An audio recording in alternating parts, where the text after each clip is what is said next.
Hello and welcome to the Wisdom of Odin. My name is Jacob and I'm a Norse pagan.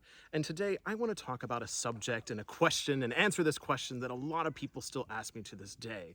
And that question is how to convert to Norse paganism. Now, I hate the term convert. Let's get that out of the way right away because I don't think the goal of Norse paganism is conversion. My goal when I'm out in places like this is not to convert the people I see, much like Christianity does or other monotheistic religions. So first, before we say how do you do this, we have to define what it is. I mean, heathenry in itself wasn't something that needed to be defined until Christianity or other religious beliefs moved in and started causing that friction between the tribal religions of the people of Scandinavia and Germania with another religion saying, hey, your religion is wrong. And they're like, wait, what's religion, And I feel like that's what would have happened in the past is a lot of the times there was no formal terminology for their belief system. And really the formal terminology didn't show up until Christianity showed up.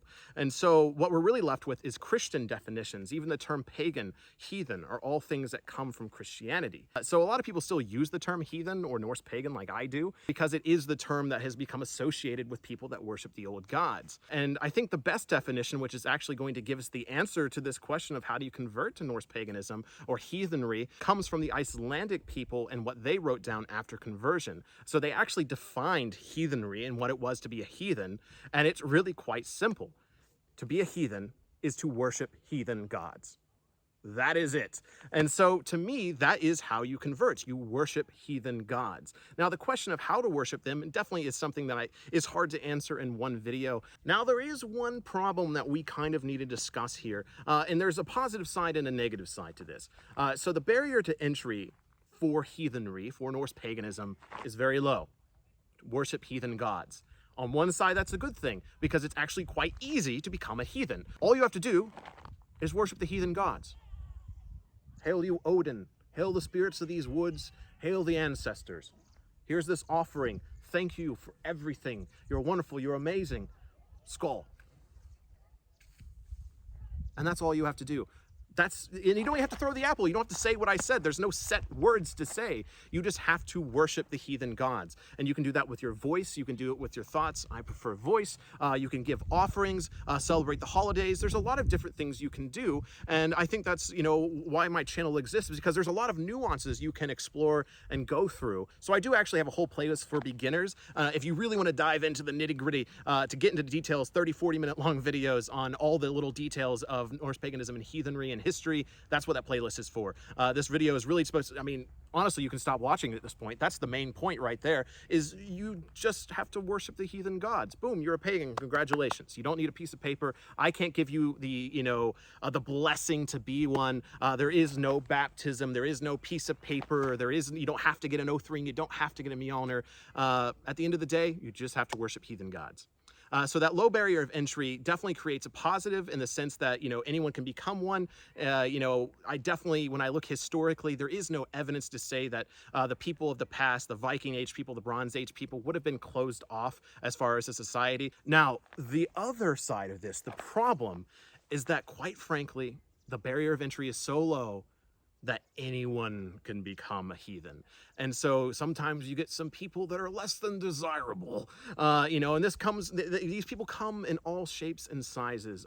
You get douchey people, you get assholes, you get jerks, you get straight up racist, you get people that want to control the faith, you get people who think they're better than you, they think they know more than you. And so there's a lot of different types and varieties of assholes in heathenry. And it sucks. And that's something that I've had to kind of come to terms with over the years of being one, running community. And so the answer to this for some people and some groups, and I guess my community, the Fellowship of Northern Traditions, has our answer as well. People have developed ways to kind of weed out the assholes, so to speak. Our community in particular has just said, hey, we think this faith is about the gods, the folk, and the spirits. And as long as you can put those three things above yourself, you're good with us. And that eliminates honestly a lot of the problems. And so that's really built into the core of our community. Everyone has a different answer. I don't think our community has the only right answer. It's just what's worked for us. I do think some strategies other communities have used have created a lot of problems and even more prejudice than they're actually trying to keep out. So heathenry is really hard and it's complicated. Ultimately, my channel, what I believe is that heathenry at its core is actually very simple. It's people that have made it complicated, because heathenry is standing out in a beautiful vista like this and savoring the moment, enjoying it, feeling the spirits of these lands, honoring the gods, thinking about the ancestors and what they went through, learning the stories, giving offerings as thanks. To me, that is heathenry. Heathenry, Norse paganism, is very simple deep down. And maybe I've oversimplified it, but it's what works for me. Maybe it'll be what works for you. But ultimately, there is no one right way to do things because, again, the barrier to entry is very low. Worship the heathen gods. And that's all I can ask of you. Go out and worship the heathen gods. I prefer you not to be an asshole when you do it. I prefer you to respect the source material, respect others that do it. But ultimately, I can't stop you from becoming a heathen. And I don't think anyone should stop anyone from becoming a heathen because it's not the way. It's not the way the ancestors did it, and it's not the way I believe in treating heathenry. And I don't think it's going to be the way that we survive into the future if we start choosing who becomes heathen and who doesn't. So with that, thank you so very much for joining me for this video. Again, if you want to learn more, there is a lot more here. I have over 270 videos at the time of recording this video. So go in there, dive into my content. I got pagan gatherings. I got travels to places like this, history videos, you know, information on the gods, the poetic and prose Edda, all these things. There's so much on this channel I hope you check out. But ultimately, how do you become a heathen? How do you convert to Norse paganism? You get out there, you worship the heathen gods, and that's it. That's all you got to do. Don't worry about everything else. It'll come in time. Mjolnirs are cool. Oath rings are cool. Yeah, I think you should get a poetic Edda. Yeah, I think you should get a prose Edda.